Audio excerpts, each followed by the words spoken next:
Hey everybody, Michael Snyder, California Weather Watch. Today is May 3rd, and right now we're looking at the visible satellite imagery. You can see the state of California here, the nice snow-capped Sierra Nevada. There are some low clouds kind of around the central coasts here and down into the Los Angeles and San Diego metro as well.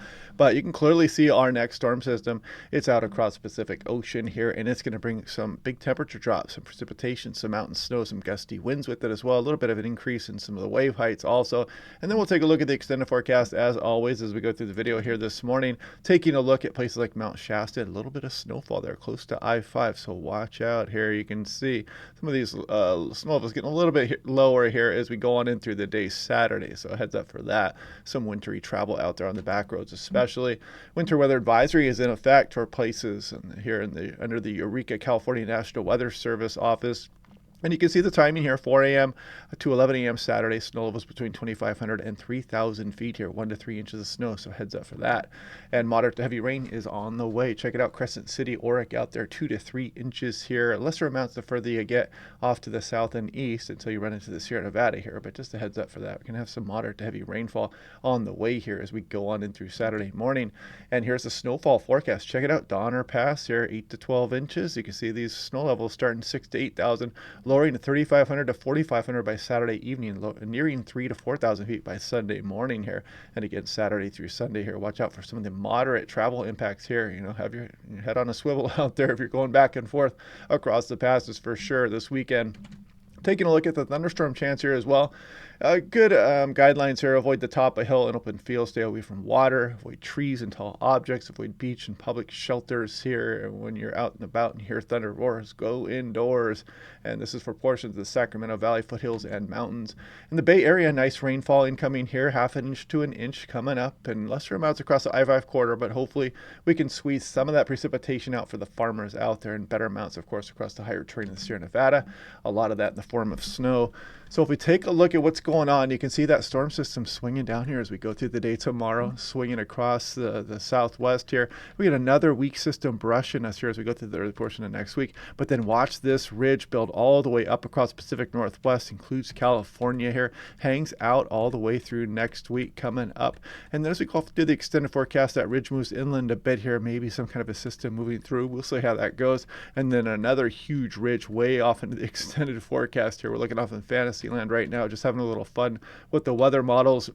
I mean, look at that monster high pressure system. That would bring a heat wave here to much of the West Coast. But again, way out in Fantasyland right now. We'll worry about that as we get closer. Taking a look at the 6-hour precipitation type. Here we go. Actually, just 6-hour precipitation means the low pressure. You can see the high north of the Hawaiian Islands here, the low pressure system off the Pacific Northwest, diving down into California here. By the time we go towards Saturday morning, it's going to be raining there in the Bay Area, and that's going to be swooping down the central coast here. It'll be losing its punch by the time it gets to Southern California, but you can see it does bring some measurable precipitation to the higher terrain, kind of skipping out on a lot of Arizona and some of the desert areas of southeast California here.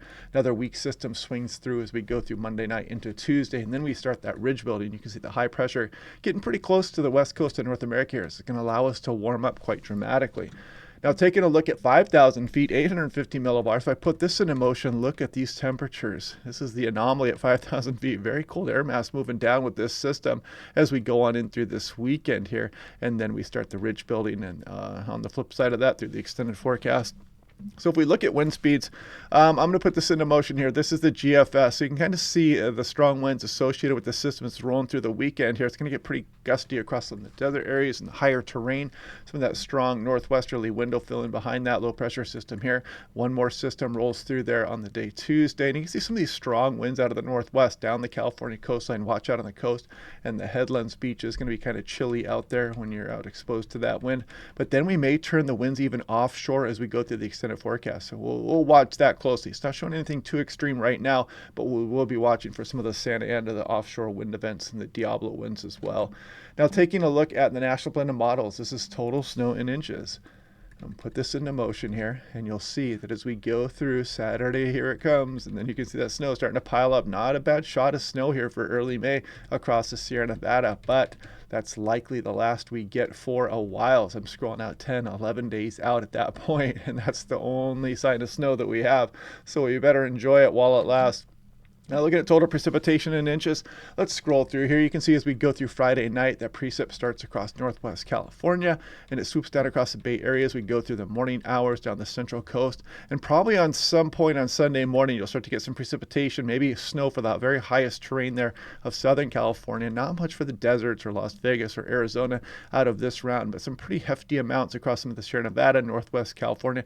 And hopefully we can squeeze a couple tenths of an inch of rain for places like Bakersfield, maybe, who knows, we'll see.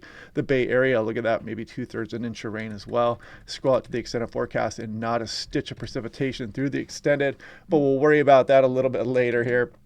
Now looking at 24-hour 2-meter temperature change, this is something very interesting that I want to show you. As the cold front swoops down across the area, look at these temperature drops exceeding 20 degrees in a 24-hour, some places exceeding 30 degrees. Check it out by the time you get into Saturday afternoon. Some places have dropped by over 32 degrees from their 24-hour previous temperatures, and that swoops down across a lot of the southwest here. And yeah, interesting stuff. I mean, look at portions of Nevada by the time you get into Sunday late morning, 35 degrees below what you were just 24 hours prior. And then you can see, of course, the bounce back that will come through after that. And then we start to warm up a bit here as we go through next week. Now, taking a look at the GFS, this is the same map here. Let me update this because the GFS is actively running as we speak. The 12 Zulu run, hot off the presses, put that into motion, and you can see the GFS in strict agreement with the European. Look at that. Some places getting a 35-degree drop in a 24-hour period. So you're definitely going to feel this change rolling in here as we go through this weekend. And then, of course, the natural bounce back in some of those temperatures as we go on towards the early portion of next week. If we look at the National Blend of Models, this is the daily 2-meter max temperature. A lot of 80s out there today. Nice. You know, Southern California pretty warm. Northern California, Sierra Nevada here, relatively speaking, quite warm. But look at the change there from Friday to Saturday. Again, some places losing 30 degrees off their 24-hour previous highs. And then Sunday, Monday, the slow, arduous climb back up in the temperatures as we go through next week. I mean, look at some of these temperatures by the end of next week with that huge ridge of high pressure bumping up along the west coast of North America. Some 90s starting to show up for the valley areas, maybe Death Valley up over 100 degrees by the time we get towards next weekend. We'll see how that goes, but it looks like we may be warming up as we go through the end of this week. So enjoy this nice, cool storm dropping down across the region. If we take a look at the average temperatures, departure from average here since the beginning of the year, you can kind of see the mixed bag here. Yellow slightly above, green slightly below. No big ground shaking information out of this. And the percent of average precipitation, generally for the most part, California did quite well. Some of Southeast California and some of Nevada have been below average, but some of Arizona and New Mexico as well have been doing quite nicely. And we're still above normal here for this time of the year, entire state. We have been dropping off, of course. It is that time of year, but hopefully we can add some of this snowfall here with this next storm and kind of prolong that snow melt across the higher terrain. And yeah, nice representation of this storm. You can clearly see that frontal system. It is on its way. Enjoy this because it may be the last one for a while. But of course, we'll be watching the extended forecast. Things can always change quite quickly in those extended runs. But yeah, anyway, I hope you guys are having a good day. Oh, check out my storm chasing video. I'm going to put it down here on the bottom left. And yeah, all that tornado footage was shot in one day. Had a great time out there with a buddy, Kyle Britton. And first time I met him, and we had fun out there storm chasing. But yeah, check it out. I spent a couple days editing that video. Hope you guys enjoy it. Otherwise, yeah, hope you guys are having a good day. We'll do this again tomorrow, and I will talk to you guys then.